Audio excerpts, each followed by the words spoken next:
before the flood, the atmosphere was different. Life lived longer. It got bigger. It was healthier. There was more oxygen. Fires, because of the oxygen level, raged all over the planet far more than they would now, which is obviously a negative impact. So we know there are seashells at the top of Mount Everest, presumably because of plate tectonics. The convergence of plate tectonics causes the mountain to continue to grow, and it is believed to still be moving and growing at this time. Fossil record and different animal remains up there as well. So they talk about, and I've heard some speculation about that the Ark is on Mount Ararat or whatever. Right. Yeah, in Turkey. Yeah. Yeah. So there's pictures we even have of the Ark, or what looks like the Ark's remains on Ararat in Turkey, and that's obviously not proven. It's a Islamic controlled site, so we're not able to go up there and exactly do any real scientific study of worth, but yeah, it does look like the Ark is up there. Does it really matter?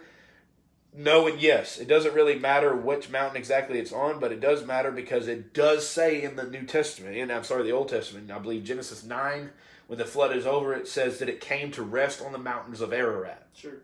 So obviously, if the Ark was up there, then that would be total validation of the story of Noah and the flood. So if I remember correctly, the way it goes is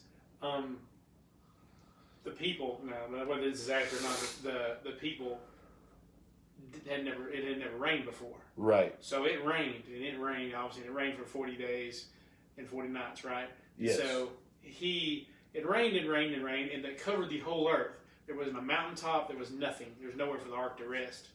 Had that much water. Yes. Okay, so we've already discussed about the Ark being on the mountains of Ararat. So where'd all the water go? Good question. It had that much water. Is it now in glaciers? Is it somehow gets sucked under the ground? Good. Those are good follow-up questions. With the whole Ice Age thing, it is possible that a lot of it was trapped in glaciers. We know that most glaciers, believe it or not, a lot of them are actually fresh water, because salt water is harder to freeze than fresh water is, and a lot of them are, at least a lot, in part, brackish or fresh water. The other answer, there are multiple answers to brackish this. Being salt and water. Yeah, it's a mixture. The other example or answers to this would be, we have every reason to believe that there was a warmer climate before the flood, which means, and even directly after the flood, although that was the turning point, not only was it warmer because there was no rain, higher oxygen, higher density of carbon dioxide in the air helped with global warming, and so it's possible that a lot of it evaporated. It's also possible that the water cycle, and I do believe this, that the water cycle was created after the flood, so the water cycle is now recycling it. So whereas, put it like this, it's entirely possible that before the flood there were no clouds. Well, I was thinking that would mean if it was created, and you get clouds, rain on the earth, and then you get evaporation. Yeah, now we see rain clouds, and we know, hey, this is. It could be about to rain like it was this afternoon, but with the antediluvian time before the flood, there was no fear or issue with rain because it wasn't a thing. Rain never happened, like you said earlier, so nobody had clouds. So no tornadoes, no hurricanes, nothing like that. Most likely not. Yeah. If you don't have the weather systems like that. Yeah, you're most likely right. Interesting thought. Yeah. So clouds probably didn't exist. So we know that a single rain cloud can weigh hundreds of thousands of pounds, even millions of pounds, cumulus and stratocumulus and nimbocumulus clouds and things like that. A lot of people don't know this, but there are around 10 to 15 different types of clouds. Clouds there's a lot of different forms, and they have a lot of different purposes, if you will. So when we talk about the flood, there are a lot of places it could have gone. It could have gone into the deep, what the Bible calls the deep, into what we now think of as the fountains of the deep breaking open, what we think of as geysers. Groundwater could have been stored. It could have evaporated. It could have gone into the water cycle, Sure. things like that. So those are just some of the answers there. So that kind of leads me into the last question of this session that I want to kind of discuss is giants. So, you know, we hear in the Bible story, you know, the sort of David and Goliath was supposed to be 9 feet tall. You know, he was considered a giant. If I remember right, there's several different accounts of giants Right. in the Bible and all. So just to start talking about Goliath and giantism and the reason, well, for instance, did he have a medical condition? Did he have, you know, or something like that? And just let's talk about giants a little bit. I think we think that, oh, giants, well, you know, Kareem Abdul-Jabbar was 7 foot tall, or well, Shaq's 7 foot tall. I mean, he's a giant to me. I'm 6'1", and so talk about giants, why there were giants, the traits, and just some different accounts of that. And I have some questions about that. And if you don't hit some of the questions, I want to interrupt you for that and kind of talk about it. So let's talk about the giants. Why were they here? Why did God create them? You know, and just biblical history. Tell me about them. Okay, so when we're talking about the giants of the Old Testament, there's a lot that goes into this, and so like you said, make sure to help keep me on track here. Okay. The text for this is Genesis 6, right? The text that is seen as the watershed text. Are you going to read it for me? Yeah, sure. I'll read the first 4 verses, the only ones you really need to look at. So, Genesis 6, verse 1. When men began to increase in number on the earth, and daughters were born to them, the sons of God saw that the daughters of men were beautiful, and they married any of them they chose. Then the Lord said, My spirit will not contend or strive with men forever, for he is mortal. His days will be 120 years. The Nephilim were on the earth in those days, and also afterward, when the sons of God went to the daughters of men and had children by them. They were the heroes of old, men of renown.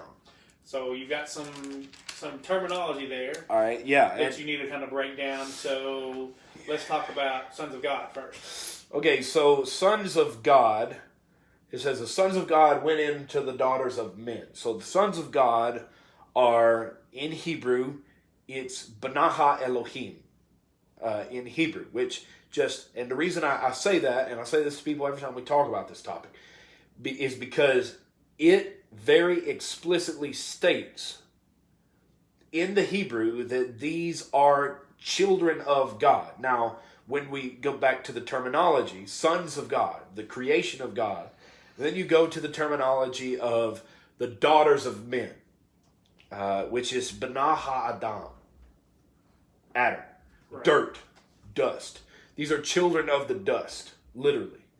Just like me and you. Clay vessels, earthen vessels. The reason that's important, and there's been a huge debate throughout church history about this, but the reason this is important is because I believe this proper understanding of the Hebrew does not allow for the wider interpretation, maybe even the more common interpretation at seminaries, which is you've got the sons of Cain and the sons of Seth is the common view that's taught. So you hear the sons of God, which is the righteous line of Seth, ultimately from which Noah came, and Enosh and Enoch came from Seth's line, and then you've got the unrighteous, murderous people of Cain who killed his brother Abel, of course, in Genesis 4. They're all brothers, but Seth came after the first two. Cain killed Abel. So the sons of God are viewed as Seth's holy, righteous line, and the daughters of men, or the sons of men, however you want to phrase that, are viewed as the unrighteous, evil, wicked, vile line of Cain. The problem is, and this is very popular, in fact, this is what's taught at most seminaries. The problem is, it says, B'nai Ha Elohim, which means they are a direct creation of God. Now, let me say this very clearly. Adam is called a son of God. Almost no one else in the Old Testament or New Testament is, apart from a salvific sense, is called a son of God. Why? Because he was a direct creation of God.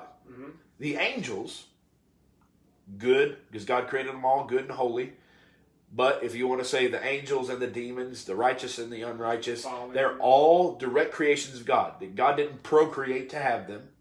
In fact, if you want to take it a step further, Jesus Christ, although he is a second person of the Trinity and uncreated, his physical form was created. His human form was created, right? Mary. But it was a direct creation of God inside the womb of Mary.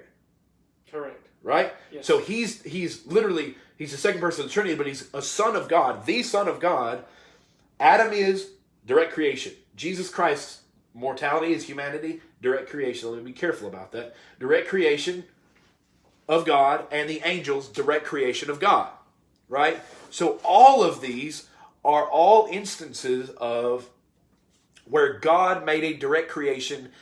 On top of that, in the book of Job, it says that the sons of God all appeared before God, that they lined up in procession before God. The problem with this is the theory of the Seth and the Cain lines and descendants is that you end up having, you've got a son of God and a daughter of men. What's the distinction if they're all humans? Well, there's an important distinction.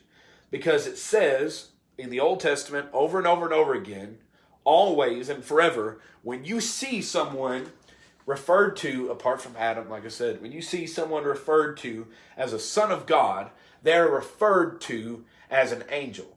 Another way to put this is every time you see that phrase, Mnaha Elohim, that is a direct reference to angels, always.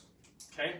Okay, is that clear? Does that make sense? That last part? Absolutely. It is a direct reference, always, without deviation, to angels. Therefore, when it says the Son of God, the sons of God, plural, saw that the daughters of men were beautiful, and daughters were born unto them. It doesn't mean that daughters weren't born before them. It just means that once daughters started to begin to be born, they saw they were beautiful. You also got to remember, this is worthy of bearing out here. You also got to remember that this is right after the flood. This is not much, the fall. This is not much after the fall in the Garden of Eden. We don't know the exact date that happened, but this is if Adam roughly was 6,000 years ago and Noah was 5,500 years ago, this is a few hundred years later. So remember, Adam lived to be 930, which means that if there are about 1,650 years between maybe the fall and the flood, is what scholars think, Adam was alive for the vast majority of that, which means you didn't have to get it secondhand account. You could get the direct information from the fall. You could go up to Adam and be like, tell me, dog, what happened? Tell me that old story. I don't think we church history, I don't think we realize that and think about it right. logically like that. He was around. He was around for Enoch. He was around for not Noah, probably by this point. But my point is, there was a lot of time that transpired, and he was there for a lot of it. Well, it says that the sons of God bear daughters to men. Now, you could go further into this, but ask another question. So if I may push it forward to the second piece of you talk about the Elohim or no, that's Nephilim. Nephilim. That's how I've heard it before. So what is that? There's actually a lot of debate about this, but in verse 4 where it says, and the Nephilim were on the earth in those days, in the Old Testament, there's the Nephilim and there's the Rephaim. The Rephaim means the dead ones. Which one is the dead ones? The Rephaim. That means the dead ones, and the Nephilim is the fallen ones, or what we oftentimes refer to as the Watchers. Now, the Watchers were the angels, were the fallen angels that came down. In case I'm not being clear, and I haven't been clear here, what Genesis 6 says is that fallen angels, demons, disembodied or unembodied spirits came down and procreated with human women. Okay, good, because I want to kind of push my questioning towards more about By the way, their product was the Nephilim. That was your question. Maybe at another time it would be good to go back and really dig down into some of this because it seems like there's a lot of meat in just that part. But I want to talk about the giants specifically. The Nephilim. The Nephilim, yes. So if I remember right, biblically.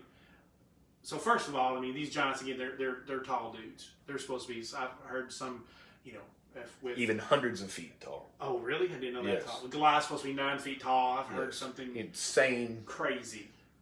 Insane crazy heights. tall. Yes. So we know that about them. What are the traits of the giants? Well, a lot of the traits historically, and we have, like you said, this would be something to dig into on a separate one, but Yes. a lot of the traits historically, and we have a lot of evidence for this, even in U.S. American history, of giants. A lot of times, and now you got to understand, this was the first incursion, and what happened is these fallen angels took on human form, bodies, so they could procreate with women and legally marry them. That's a separate Yes. topic, but Correct. legally marry them. Their product was the Nephilim, these bastardized, unholy creations of these demonic angels, these fallen angels, these watchers, and human women. So they were half breeds. Now, what's interesting here is, in my opinion, from looking into this for years, you're looking at the origin, when it says the mighty men, the men of old, the men of renown, you're looking at the origins of a lot of these Roman and Greek mythology characters. The Titans. And The all Titans, those things. the gods of Olympus. These, it says the mighty men, the men of old, the men of renown. When it says renown, it means the men of legend. So Moses is writing here about these freakish beings. Now, when you get to Goliath, let's use Goliath as an example. When you get to Goliath fighting David, he's 9'9", and his brothers were even bigger than him. Og, king of Bashan, was, I believe, roughly 13 feet tall, 14 feet tall. They found his grave, and they measured it out. It was about 13, 14 feet tall. There were some that are bigger. Obviously, height is a trait. It's very important to mention that they did not have normal proportions.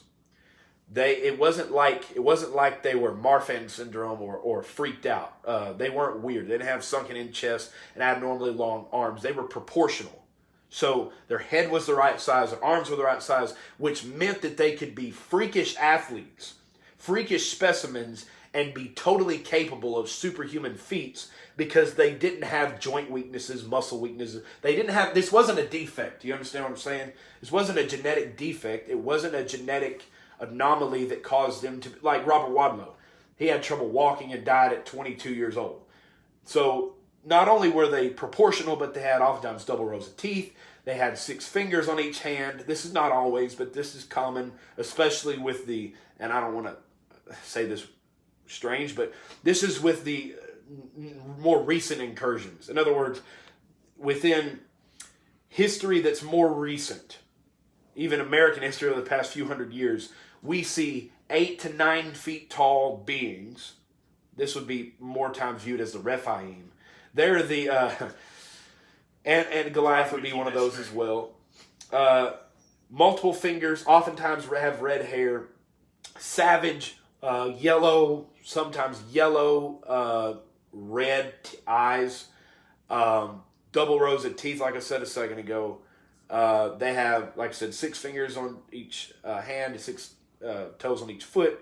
But they also practice, and this is important a lot of times through history, the more dumbed down versions. Because Goliath was a mighty man. He was a strong dude. We all know that. But he wasn't Hercules.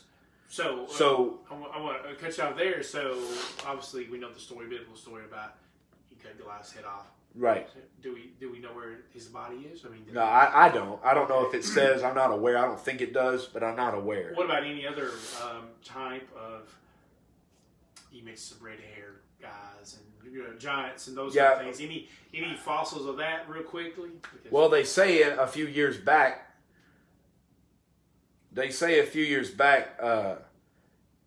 U.S. troops in Afghanistan found a cave dwelling. I think we actually talked about this. A cave dwelling giant who was measured at around, I think they said 12 to 13 feet tall. He was still alive. The story that came, we didn't see that on CNN. No, of course not. No. Now, the problem was this giant had red hair, red eyes, very pasty white skin that did not match the surroundings of the Middle Eastern people. in Afghanistan. There he lived in a cave, and his diet seemed to consist of human beings. So he ate humans. And the story goes, and they called him and you guys may have heard of this before, they called him the giant of Kandahar, which is the province there, I believe, in Afghanistan or Iraq. Sounds right. And he carried a pike and skewered a couple of individuals, ripped them in half. They managed to kill him, and they say there's pictures of him, obviously classified, and they say the U.S. government took possession of his body at some point, and that was into that. But what I bring that up for is that was in the past decade, 10, 15 years. There are still stories about these beings, although, again, I want to emphasize, dumbed down. So we're not talking about 50-foot behemoth. We're not. By the way, this also incorporates Genesis 6. Also accounts for things like minotaurs, centaurs, satyrs, and again, like you said, there's something we can dig into later. But just like with human beings, Adam had no natural flaws before he sinned, and as he sinned, as they fell, sin slowly took its physical toll on human beings. We lived longer. We lived less. We had more diseases. We had more maladies. We had more viral infections. All kind of things. Obviously, hashtag COVID. But then we have situations where, as the further we look back, the greater and the more unbelievable these mighty. When it says mighty men of old, men of renown. When it says, by the way, in Numbers, I believe it's 33, something like that, where the spies go into the land of Canaan, Joshua and Caleb, and they go into the land of Canaan, and it says, we are as grasshoppers in their sight. They're speaking, obviously, sort of metaphorically, but the point is, we're 6 foot tall men, and we look like grasshoppers to them. So again, what I'm trying to say is the further you go back, the bigger these beings are, the more powerful these beings are. Time has diluted their genes, if you will. And part of it, and if I understand correctly, and we're getting close to wrapping up this session, so I'll ask this one follow-up question would be, and the whole reason, I'm not putting words in your mouth here, so what I understand, and correct me if I'm wrong, one of the reasons, if not the reason, that of the flood was to destroy the Nephilim. Yes, and their parents, according to Jude and 1 Peter, the Watchers, let's call them that, the Watchers, those unembodied demons that wreaked this havoc on humanity, they are locked in chains in everlasting darkness, is I believe what Jude, how it phrases it. First Peter says they're in a prison. So the Nephilim were physical, mortal beings that were wiped out by the flood, along with, again, carnal, unrepentant humanity. You notice that God blames humanity. He says, I'll give them 120 years. I will not strive with man forever, is what he says in Genesis 6. I'll give them 120 years. In other words, Noah, you build your boat. It's going to take you about that long. And they've got 120 years to repent. So it's not just the Nephilim. It's not just the Watchers, although they compounded it. It's even, and this is the last thing I'll say here, it's even interesting to note that men had to willingly give over their bodies as vessels for these unembodied demons to wreak this havoc. So men were the ones to blame. Let me add that. Men were the ones to blame because God didn't punish, he sent them to everlasting darkness and he killed their offspring. But men were the one punished. The vast majority of everyone who died in the flood was a man. It's also important, and I think this is good for redemptive history here. Last thing. It's also important to remember, this is very important though, Satan tried, because he knew from Genesis 3:15, right, that you will strike his heel, he will crush your head. It's very important to remember that he wanted to taint the bloodline of God's people, of Adam, of his descendants, because he thought, if I can taint every bloodline, then the Messiah cannot come, because it'll be mixed with demonic offspring seed. And if I can taint every bloodline, I can literally stop him from coming and thwart God's prophecy where he said he was going to crush my head. But just like always, hashtag no apologies, but just like always, God has a remnant. God has a group. He has a righteous people. In this case, it was Noah and his family. They were not tainted, and they came off the ark after everything, it says, that had the breath of God in their lungs was dead. Not including sea creatures, but everything that walked or flew was dead. And Noah comes off the ark with 8 people left. He and his family of 8. And through Noah's bloodline, the Messiah still comes. God's word cannot be thwarted. That's awesome. That was something that I wanted to try to get at, because obviously it's very important to kind of see how God was working His plan, and no matter what Satan has in mind and the plans that he has, God's always one step ahead. Absolutely. So I think right now we'll pause for this one, and then we'll get started on session 2. Session 2. All right, well, guys, thanks for joining us. I will look back over these questions. I apologize if we weren't able to answer them, and we weren't, but hopefully you benefited and God was glorified through this Q&A session. Thank you for joining us. Tune in here just in a few moments, and we'll start session 2, have a whole new set of questions. Thank you, guys, and look forward to seeing you again.